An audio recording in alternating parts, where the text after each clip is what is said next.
Hey, Legal Rebels, this is Tom Martin. I'm the founder of LawDroid, and this is my podcast, LawDroid Manifesto, where I interview legal innovators about how they do what they do. In this episode, I interview Greg Siskind, immigration law pioneer and founder of VisaLaw.ai, whose 3 decades of advocacy and innovation have transformed how technology serves both immigrants seeking their American dream and the lawyers fighting for their rights.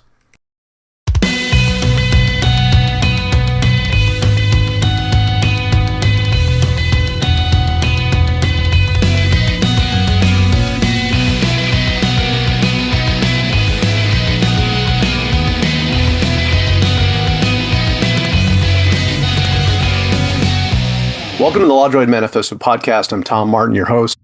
I'm thrilled today to have Greg Siskind on. He is the country's leading immigration lawyer, but he also wears more than one hat. He is also an author of 8 books. And in addition to that, he's also a legal tech entrepreneur. And so his law firm is Siskind Susser. It's been around 30 plus years, focusing on immigration and books, many of which I think the most recent one was with Ayla, and then VisaLaw.ai, which actually through that effort, Greg won the first AI innovation award that we had at the American Legal Technology Awards last year. And he's been a great forceful voice for the people, for immigrants and their rights, and greatly appreciate you being on the show today. Greg? Oh, it's my pleasure to be here. And it's especially being interviewed by you, somebody I admire in legal tech as an innovator. So I'm very happy to be here. Well, thank you so much. And, I know there's a bit of delay between when we record this and when it comes out, but I think the latest that people will probably remember, even when this comes out, is that the latest with immigration, what's going on? Well, if it really, actually, it's like pretty dramatic from week to week. And I actually started with, when the new administration started, a live stream with colleagues just to kind of report on the week's developments. And every week, it's like, it could be, there's a debate about whether we should stick to an hour because so much has happened in the last week. So there's always a ton going on. Most of the emphasis for the administration has been on the stuff that you see in the news regarding people that are undocumented and are facing removal. The last week and a half, though, involved a big change for employers of skilled immigrants. For the H-1B visa category, people have heard about it. They assume it's just tech workers. It's actually any jobs that require bachelor's degrees or higher. So it affects religious institutions. It affects K through 12 schools. It affects rural hospitals. It's a lot of categories other than just sort of the tech workers that people think about.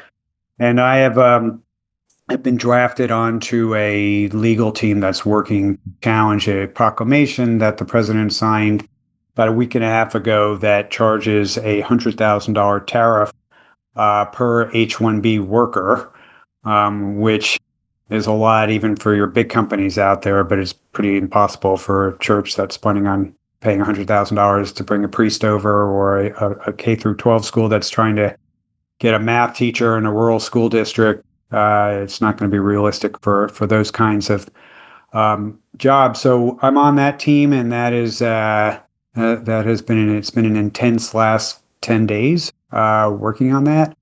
And kind of swept aside just about everything else that I do over the last week and a half while that's happening. Happens once in a while, but and I'm in the middle of one of those periods right now. So I'm about to be past my part of that process. So I'm hopefully this suit is going to get filed in the next couple of days. It certainly does feel like it's been the Full Employment Act for immigration attorneys with this new administration. Yeah, no, that's for sure. I tell people it's like they have a hard time believing that for the first half of my career, immigration was pretty obscure, pretty boring stuff. And that, it was changing from administration to administration. But honestly, most people didn't know really much. They didn't know what immigration lawyers did. They didn't hear from us that often. And it's been, the last 10 years have been just crazy. It used to be immigration law they would do these surveys of like we would be the happiest of any legal specialty when they surveyed us and the lowest paid. Now it's probably lowest paid and most stressed out at the same time. But I love it. I've enjoyed it my whole career. In fact, I wouldn't be practicing law if I didn't find immigration law. I was actually planning an early exit from law until I accidentally got assigned well, it wasn't accidental that I got assigned the case, but once I saw it, I liked it, and it's like, oh, maybe I'll stay with law. And now it's 30 some odd years later since that first case. Well, let me just say thank you so much for what you do, because there are so many people affected, some of which may not be professionals, but have the same rights and same desire to enjoy the American dream, be a part of it, contribute, and thank you for helping protect their rights. Well, I'm happy. I'm happy to do whatever I can, and I surely know that there's a lot of other lawyers out there, especially the ones that are working down at the border or working in the detention facilities, that they're doing amazing work on there, and I'm happy to do anything I can to support those folks. And it's something we have a little bit in common, is that one of my first practices that I created for myself, actually, my wife is Canadian, hence me now living in Vancouver, Canada. But beforehand, I was living in LA, and I wrote up her fiancé petition to have her come down and get married in Los Angeles. And so I dabbled in that, and then I created a little bit of a forum practice, and this was back in 99. Member of AILA, but just for a little while. Yeah. Well, it was and that was back in the days where with automation and tech for immigration wasn't nearly as far along as it is now. So you probably had to do a lot of innovation just to be able to have that kind of practice back then. Yeah, but you have taken it all the way forward. VisaLaw.ai, that's pretty exciting. What you've done with that. It was something that started years ago with I think 2015, we started developing AI expert system apps, which it's funny to call it AI now because people just it's just basically decision trees that produced outputs at the end that were web-based. But that's once the generative AI came around a couple of years ago, we really realized that we could do quite a bit more. So we had we pivoted in 2022 to start working on what people currently see as VisaLaw.ai. We were working on projects before that, but the project that we started with Jen is the name we gave to our product in 2022. Really, kind of was a big change for us from what we had been doing for several years. Yeah, it's really impressive. Also, the work together with AILA and their resources makes it all the more, robust and helpful. But I do, like as the audience knows, this is great. This is great for a teaser for what we'll get back to around the end of it. But I want to ask you about your origin story, because you have an interesting one. And I in prepping to talk with you, you're currently in Tennessee, right? But did you grow up in Miami? I did. I'm a native of Louisville, Kentucky, but my parents, who were New Yorkers that met at the University of Kentucky, and they started their life together in Louisville. Like a lot of New Yorkers, the dream was to make it to Florida. So by the time I was in kindergarten, we were down in Miami, and that's where I grew up. Right. You went to North High School. North Miami Beach, yeah. North Miami Beach, sorry. Yeah, and I was looking at Cheryl Sandberg, who was somebody I knew in high school. Really? Yeah, she was on the debate team. there were a lot of people that were in the debate world back then, like Jeff. Jeff Bezos was in it. I think Ketanji Jackson, the Supreme Court justice, was doing a high school debate around that same time. I think Marco Rubio was. A bunch of people who like turned into a big deal in their lives that were at the different high schools around Miami that were doing what was very competitive high school debate back then. Wow. It must have been, because those are some pretty standout people. Yeah. So, okay, so they're originally from New York City, your parents? My father's from New Jersey. My mother was from Westchester. Okay. And what were they like? Like, what did they do? Well, my mom was a teacher, and my father was in advertising. And he was an entrepreneur, and he always had little advertising. Well, he had an advertising agency in Miami that had different iterations over the years, but essentially he was running the business side of the ad agency, and then he had a partner that was running all the artistic work that was associated. So my father had a lot of influence on me as far as being an entrepreneur, and really kind of like seeing that as more normal than being working for somebody. And he was great at marketing. A lot of my early ideas and all that, I would basically sit around with him for a couple hours, mapping out this or that and what the best ways. And there's a lot of similarities between an advertising agency and a law firm. I mean, they're both services agencies that are operating on a lot of the same kinds of ideas. So he was great, and he passed away in his 60s. So he hasn't been here sort of for the latest phase of my career, but he was certainly a big influence for me for the first half of my year. And it's great having those conversations with your parents where you get to like kind of talk about what you're working on, and especially with your father having a marketing background to kind of spitball things and think them through. It must have been a great experience. Yeah, definitely. And you said that your mom was a teacher? My mom is a teacher, and she sort of like had, I guess, she was always the one who was like more worried about my, definitely more conservative as far as her, not politically conservative, but conservative about choices and all that. I think she was always sort of really worried. Like, I started a large law firm, and when I told her that I was going to leave and start my own solo practice on there, she was pretty panicked about it.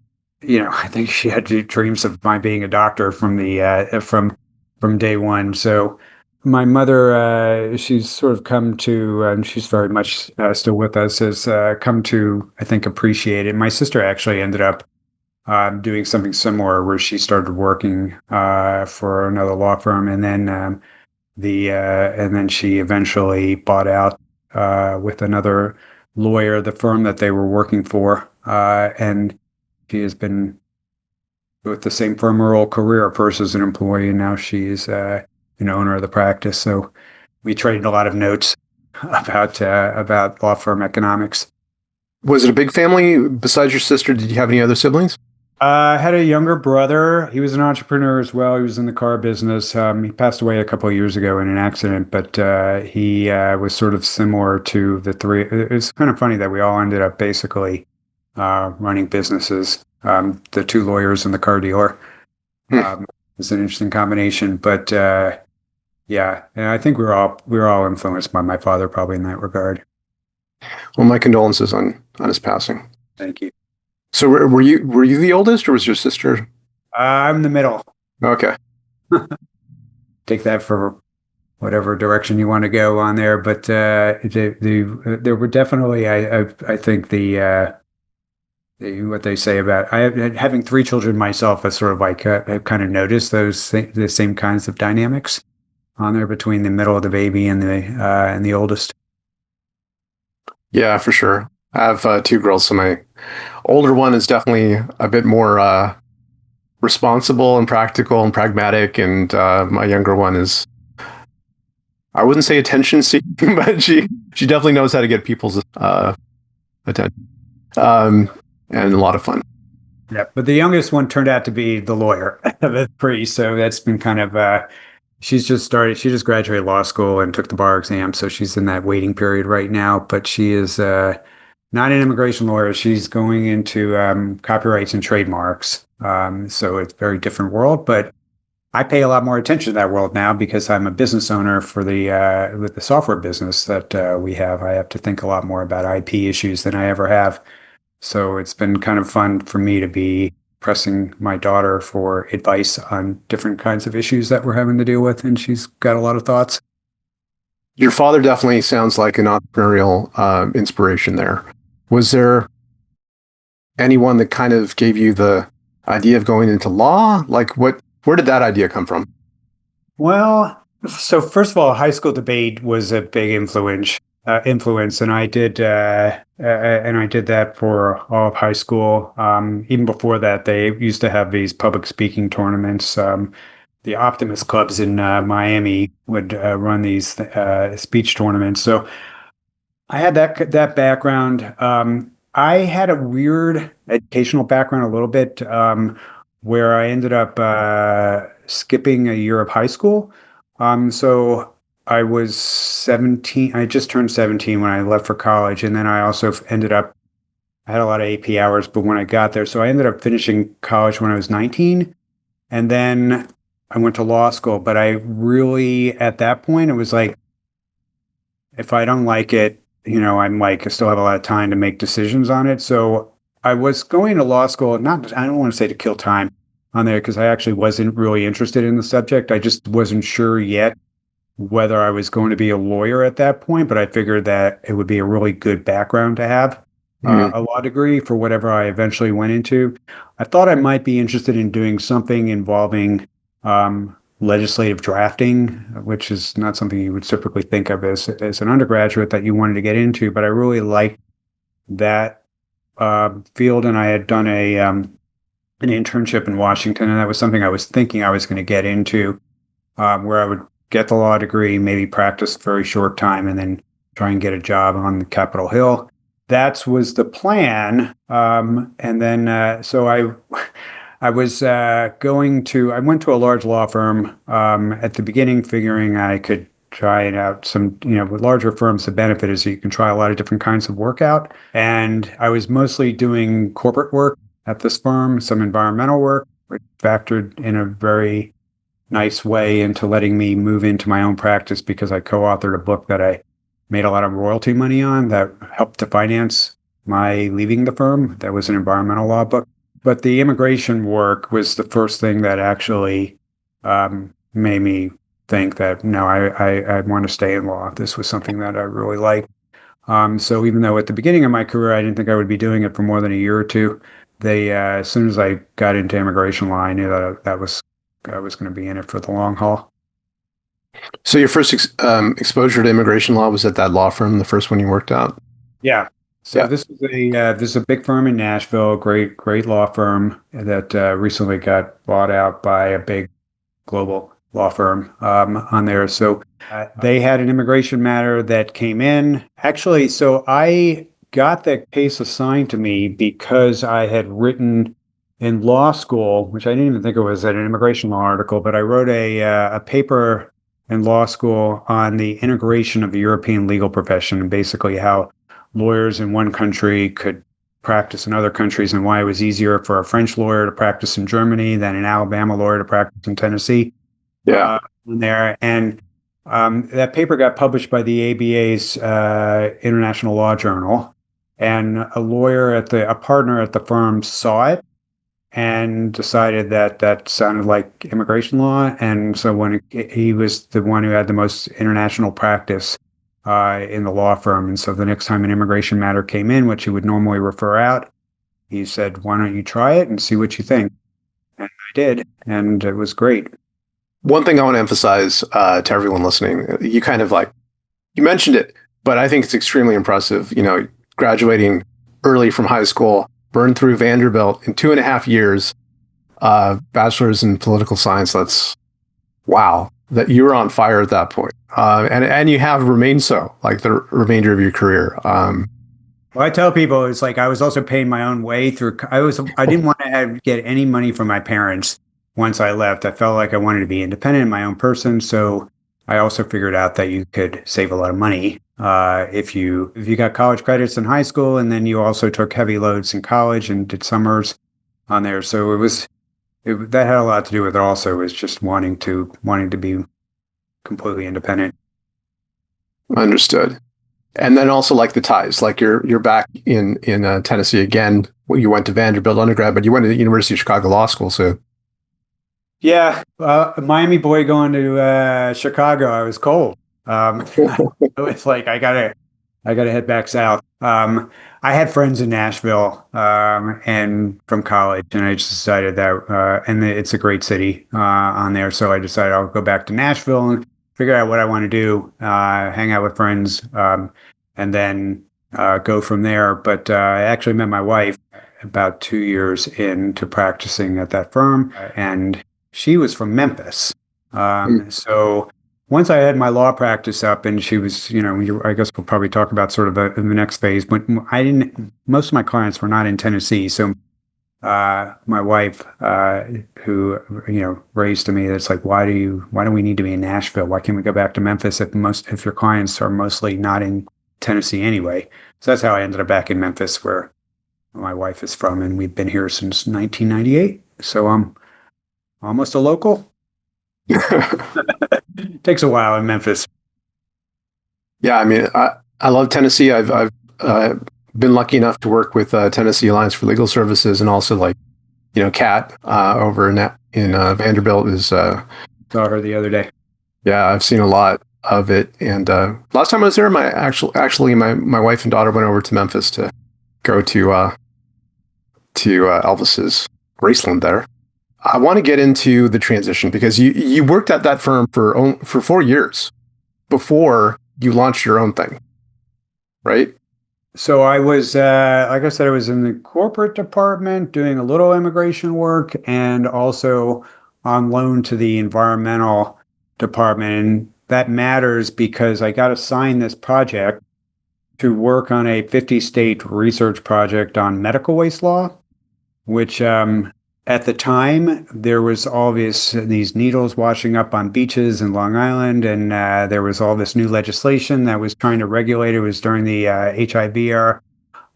So I work on this project with another lawyer who was the ultimate entrepreneur. This fellow who and he got a book contract for us with Clark Boardman Callahan, which was eventually would become part of Thomson Reuters. And we turned this research project into the Medical Waste Handbook, which is this giant book about medical waste law. And it just came at the perfect moment when all this regulation was happening. And the book made a mint as far as the amount of sales in the first year. So enough that the other lawyer and I could both finance our exits from the law firm.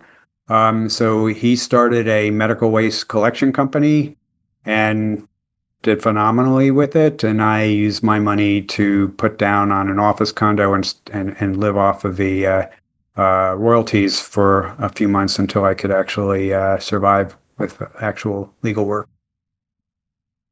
Wow, do legal books make that much money anymore? No. No, they don't. I mean, I do have one book that makes a good chunk of money every year, but that was just a completely unexpected, and it was just like winning the lottery, really, as far as like all of a sudden having options that I didn't have up to that point. Well, one of those options was starting your own shop. So Siskind Saucer, how did that come together, and what were your plans at the time? Well, so I had started getting into the internet late 91, early 92, and it was mostly at the time Usenet news groups. The web, I think it was really kind of in 93 that I think the Mosaic browser came out in 93. So I had been, I it was kind of, we were just, it's one of these things where a mundane reason why I ended up learning about the internet was I was sharing a secretary with a partner at the law firm, and my work was not getting done because the partner would get all his work done first, and then the secretary would tell me, at the time. So I would end up having to scramble to try and get things typed up and all that. And at the time, it was like dictation and everything like that. So I said, I'm going to buy a computer and be able to just, basically do that on my own as far as the typing and editing and everything like that. The law firm wasn't going to pay for it. I think I bought a CompuDyne. You remember that brand from CompUSA? That was their in-house brand. Oh yeah. Yeah. And it was like $3,000, which was like a lot of money for it, but it had a modem on it, and I didn't know anything from like why I would need a modem on there. But once I had it, then I found out about the bulletin boards and things like that, and I discovered that there were a number of these message boards about immigration, which is what I wanted to get into, and so I started answering questions over there, and then getting inquiries for work. So anyway, that was a kind of in the background. I'm starting to appreciate, wow, immigration might actually be a really good practice for the internet because it's all federal, it's all filed by mail, and there's all these people out there living in places where there are not immigration lawyers, particularly college towns on there, which are, a lot of them are small towns, but a lot of people who have immigration needs. So that was that was where the light bulb went off that it could be something that would be a good practice. But I kind of was like also fortunate enough, as I said, to suddenly have some money that might allow me a break from being at a large law firm. So I said, okay, I'm going to, the Mosaic browser came out, and it's like, what's the next thing that's, how can I make a splash in this area? And it was, let me build a website. So I went over to, I think it was Bookstar or Barnes and Noble, one of those places. I bought a big book about HTML and how that on there. And I basically spent a couple of months working on that. I had a friend from college who had started up the first web hosting company, probably in the Southeast. I actually bought an office condo underneath them. So I was wired up right into their servers for having high-speed internet access back then when I was getting ready to open up I opened the office in June '94. The whole plan was to be the first lawyer in the world with the website. I got married Memorial Day that year, and then I took a couple weeks for a honeymoon. And during the honeymoon, there were two DC firms that jumped online before me, so I didn't get to make that claim. But it's my father. My father was sort of pointed out. It's like, when we were talking about these two firms on there, because he was very much part of my marketing planning back then. He said, Who would they rather write about? The little solo lawyer, immigration lawyer in Nashville, Tennessee, or the two big corporate firms, located a couple blocks from each other in Washington, D.C. And he was really absolutely on the mark on that, because I got more publicity in that year than you can imagine. And that was a great launch to that. My law partner, actually, Lynn Susser, was graduating law school in May and studying for the bar exam that summer. So that's the only reason why I was a solo at the beginning. Lynn was very much also part of the planning of this, but had to wait until until her bar results and her swearing in, until the firm became Greg Siskind Attorney at Law, became Siskind Susser. So it's really been Siskind Susser for the whole time, except for those first couple of months where, because of the bar results, it was just the one lawyer's name. But she had a business background that was really important to me as well, that somebody actually understand business principles, where I had a political science degree, and I had, a father who was good at marketing, but the business side of it was something I lacked. And so that's why it's been a really good partnership over the last 31 years. because of that. Yeah, it's one of the great things to work with others that kind of fill the gaps that we have, and we all benefit from it. I think that it's pretty remarkable that you launched in June of 1994, and here we are, 31 years later, and you've grown to what, over 60 people? We have, I think the last head count was about 65 people on the law firm side. And then I think on the software side, there's, I think 11 or 12 people over there, and then contractors beyond that. You'd mentioned that, if you had your druthers, like you would be focusing on the software side of it. What draws you to that? Well, for me, I'm always interested sort of like on creative ways to innovate around problems. And with immigration law in particular, I mean, there's a lot of problems in immigration law. There's big access to justice problems where there are probably 2/3 of the public that are not getting served by immigration lawyers because they either can't afford them or they're just not available, because there's only like the American Immigration Lawyers Association membership. There's, I think, 17,000 members, and that's probably 90% of the immigration bar, versus 1.3 million lawyers that are out, that are in the United States right now. So that's attractive to me. I've always been obviously a tech fan since the beginning, but I really like especially with the AI, the ability to work through a lot of the more stressful, mundane issues that lawyers have to deal with, whether it's drafting or legal research. And I've also, I've always enjoyed writing. That's been an essential part of my career. And now what I'm finding is that I got into publishing a bunch of years ago as well.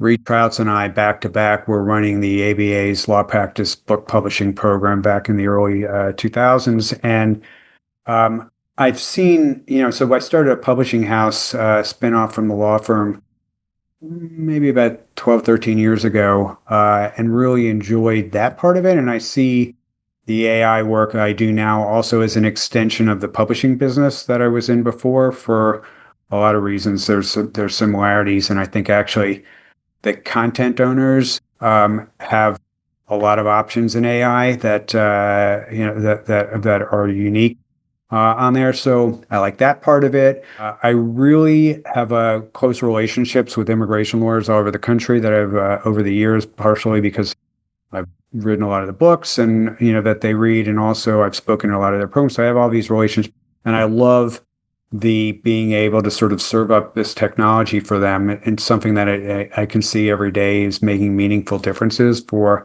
a lot of my friends in this field. So there's a lot of things I like about it, and I think I'm good at it, which, I think I'm a good lawyer, but there's a lot of really good lawyers out there.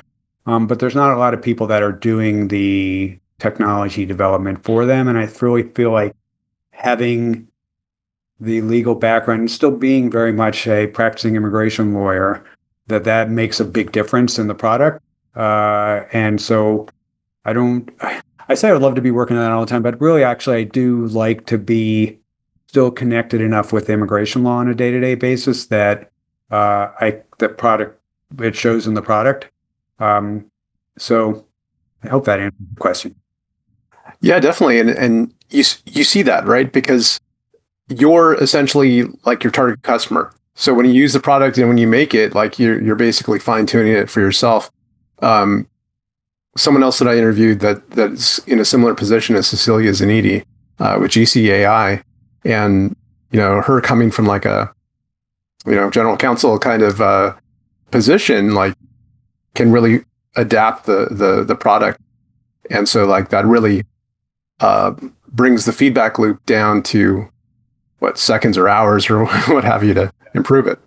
Yeah, when I'm using it and I'm seeing that something is not as is not the way I want it, I can do something about it when the product needs help in one way or the other, or and a lot of times when we're testing things out before we release it to everybody, I'm not only able to see from a technical standpoint, I mean, we have developers and all that. I don't claim to be like have the technical expertise that they have, but I can write a good prompt, and I can tweak until it works the way I want it to. And I can also look at the answers, for example, in our legal research product, and say that this is acceptable, this is not acceptable, this is the way I think lawyers are going to want to see this. And there are a lot of products in our space that are developed by people who don't have a legal background, and I think there's a difference on there when and then we use that tagline for us. It's by immigration lawyers for immigration lawyers on there, and that. But actually, and I try to like lately I've been posting, especially some of this stuff that's coming from the administration, fast and furiously. Examples of the way that I'm using it to sort of be able to analyze quickly what's coming out and being able to even for this litigation that I was talking about before, being able to give some examples that are tied to that of ways that we've been using it on there. It's helpful, I think, to have an actual lawyer showing you how they're using it in the real world. Versus a non-lawyer that's sort of trying to describe what it is without really sort of understanding what you're doing. But it's that being said, I think that the products that are out are so there's so many that really excellent products that are out in the space right now that you can, if you're not a lawyer, you could substitute for it by getting lawyers involved as far as testing your product and being part of your development story on there. So it's not something that that's not something that a founder who's not a lawyer couldn't solve, but it just makes it easier. Let me ask you this question. It's one of the bigger questions that has been tossed back and forth, but I think you're in a unique position to speak to it, being, lawyer, technologist, entrepreneur, and all that, which is the one about, is AI going to replace us? Like it is getting like it could answer questions, it could do a workflow, and this is just where we're at right now, right? And it keeps getting better and better every other month practically. So what do you see like being left for us, or how do you think it might work in 2 or 3 years? Well, I mean, first, you still, I think, need good legal judgment to be able to supervise an AI product, even if it can do all of those things for you. You still have to have a good understanding of the practice area and being able to understand sort of how to put it to work for you and for your clients. So I don't see that going away.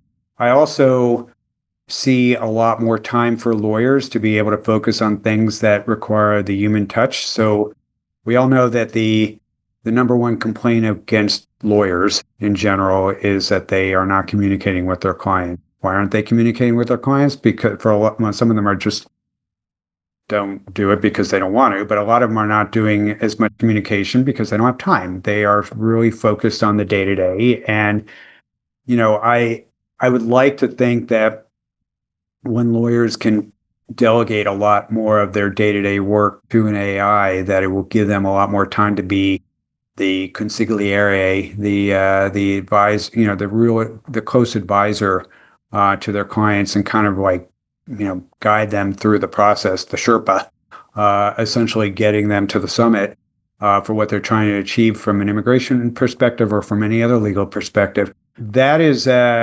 and that I think is one of the biggest things that people want is their lawyer to be playing that role. So I think lawyers that I've said this in CLE programs that AI is not going to replace lawyers. It's going to replace lawyers with bad personalities. Meaning that if you don't like clients and you're sort of just completely focused on output and legal work product, and you do a good job in that space, there will always be a role, but it's not going to be. You're probably not going to rise to the top in the same way that you've been able to. Yeah, I've heard the other phrase too about like if you act like a robot, you might be replaced by a robot. But yeah, definitely. And it's a benefit to clients, right? It raises our game and makes us more responsive and a better experience for them. Yeah, and it might be as, for some lawyers, they're just also, instead of spending more time with each client, they might also be able to just be able to take on a lot more work, which also would be good from the access to justice perspective if lawyers were able to handle a lot more work, able to charge less money because the AI saved all that time, and are able to help a lot more people. So I see, that's also a direction that it can go in, where the lawyers will be able to manage higher volume operations to the benefit of to the benefit of the public. A lot of that might not appeal to a lot of lawyers, I think, but a lot of lawyers like systems and and might like that aspect of it, is being able to do a lot of good for the with the same amount of time that they have now, being able to serve a lot more people. Well, I'm curious since I have you on the show, and you are an immigration lawyer who does a lot of work, and you're dealing with the latest that's coming out. I mean, are the doors closed to the U.S., or is that really where we're going? Do you think that it's just interesting to me, like to fight back is to fight back and try to advocate for people's rights in courts where the judges are appointed by the executive, right? So it's like it's a difficult road, and I'm just not sure where it's going exactly. Well, I think the answer is that, I mean, first of all, we've been through this before. Um, did immigration slow down from 2017 to 2021? Yes. Was it a lot harder? Yes. But most people still managed to get their immigration objectives met. Obviously, this is sort of a different, a whole different level that we're facing right now versus the last time. But I do think that, we've already, as depressing as things seem right now, there have already been a lot of victories on birthright citizenship, and the Alien Enemies Act essentially being, overruled as far as a legitimate reason to remove somebody without process. And there have been a lot of wins in court, and I'm still optimistic that we're going to see a lot of that. I'm more worried not so much about whether the administration can shut off all immigration as whether they just make the U.S. so undesirable as far as being a place to immigrate to, that I'm more worried about sort of the long-term brand effects, that people have seen the U.S. sort of as the primary dream place that you'd want to eventually locate to. If you're a kid who is got parents who want that kid to aspire to the top of their field, they might say, "Oh, that kid, I want my child to go to a U.S. university." If you are, a refugee, where have you always seen the country that is where the Golden Door is? It's the United States. And so I worry a lot more about whether that's going to go away, and how quickly it can go away. Hopefully not too quickly, but this administration will be gone at some point. But the question is, I think, whether they will have done so much damage to the brand that some other country will have replaced us already by that point, or other, a combination of countries. So we will see. On the other hand, I think U.S. has had plenty of dark periods in our history on there, and that people still came and always seemed to bounce back. So, Well, here's hoping for bouncing back. yeah. And speaking, like a couple of things I want to ask you about before we close out is, you obviously got so much going on. Like there are so many, like this wave of cases you're dealing with right now, and organizing everyone in that regard.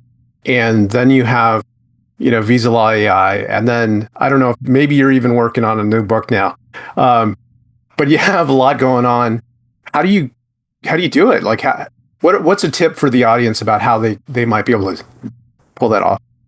Um, well, it seems I'm pulling it off this in an ideal way. I will, although I mean, I was working on some more, crazy balances pretty much my whole career, but my kids are older now, so I was that helps a lot when I don't want to say that there's no hope if you have little kids as far as being able to manage a lot, but for if you have the if family obviously comes first in the so it helps a little bit that I don't have those day-to-day responsibilities anymore.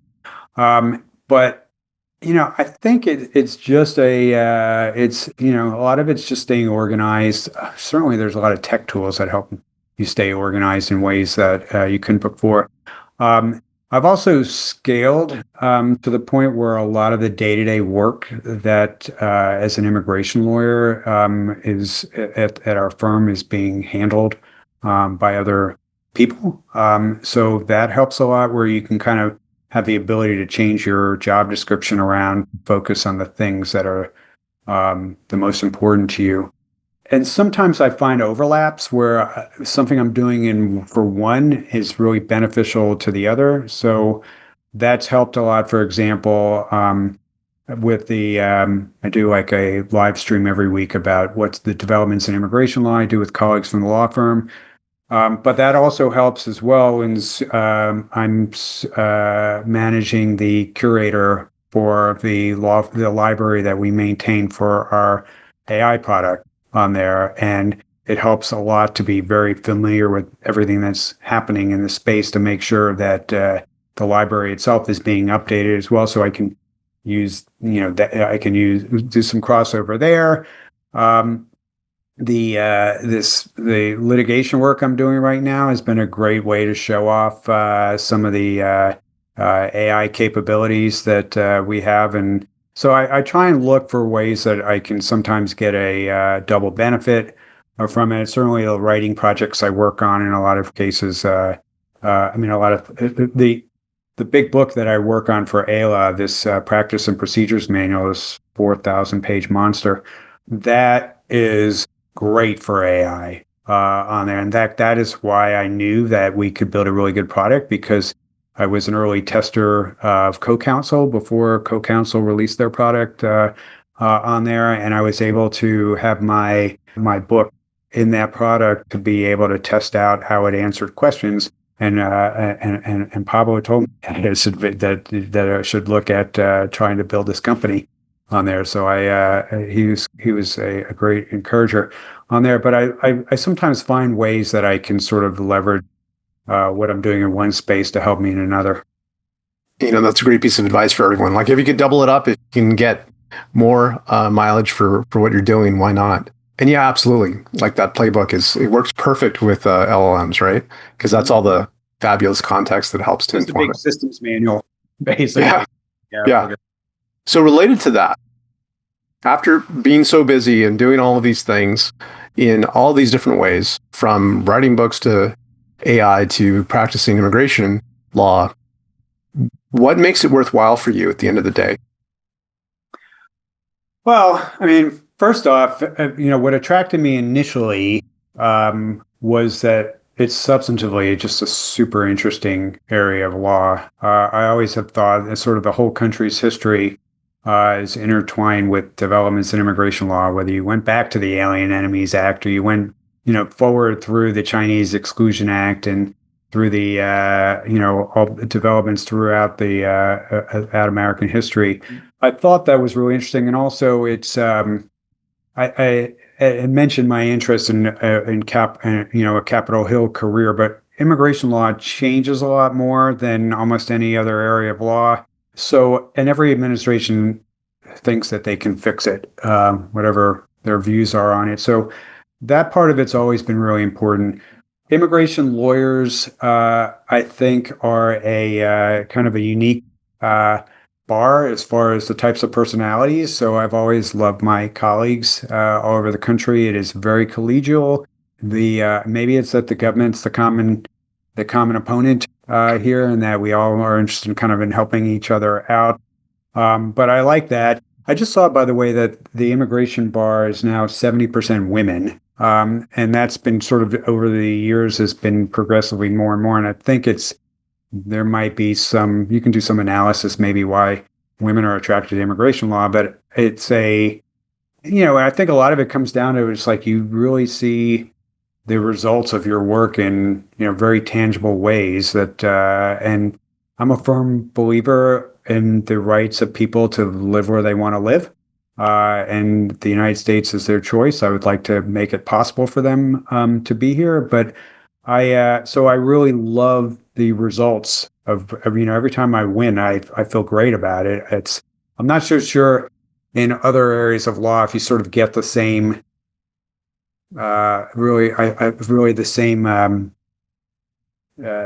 feeling after if you've closed your the deal's closed, or you've been in litigation and you got a better result than the other side did, maybe. But I don't know. An immigration lawyer still doesn't get an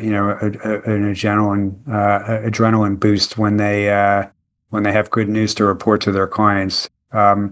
So that's a lot of it, and I still feel that way. And even when perversely when it gets harder, and I can get those results for clients, you feel even better about it because you know that really in a lot of cases it required good lawyering to be able to get to that result. So I'd say I'm still encouraging people to go into immigration law. I think that even with all the stress and everything else that we're dealing with, I think it's really sort of, a great way to use your law degree.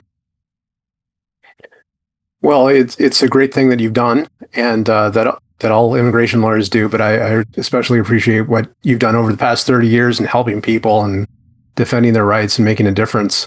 It's been a wonderful career so far, and I look forward to seeing more of what you're doing. And for the audience who has been listening, how can they keep in touch with you? Well, I have a website that's still around, that VisaLaw.com website, or VisaLaw.ai if they want to learn about the AI product. And I still have a Twitter/X following that I'm still posting on there, as well as LinkedIn. So I'm usually pretty easy to find if people go to social media and they look for my name. Well, Greg, it's really been a pleasure getting to talk with you. Thank you so much for being on the show. Thank you. Enjoyed it. And thanks all of you for listening in and watching. It's been a real pleasure. I really admire Greg and what he's accomplished, and I hope you've learned a lot from him. So, see you next time. Thank you so much for watching the latest episode of the LawDroid Manifesto podcast. To keep in the loop about upcoming episodes, please subscribe to LawDroid Manifesto, and you'll get notified. Thanks for watching. See you next time.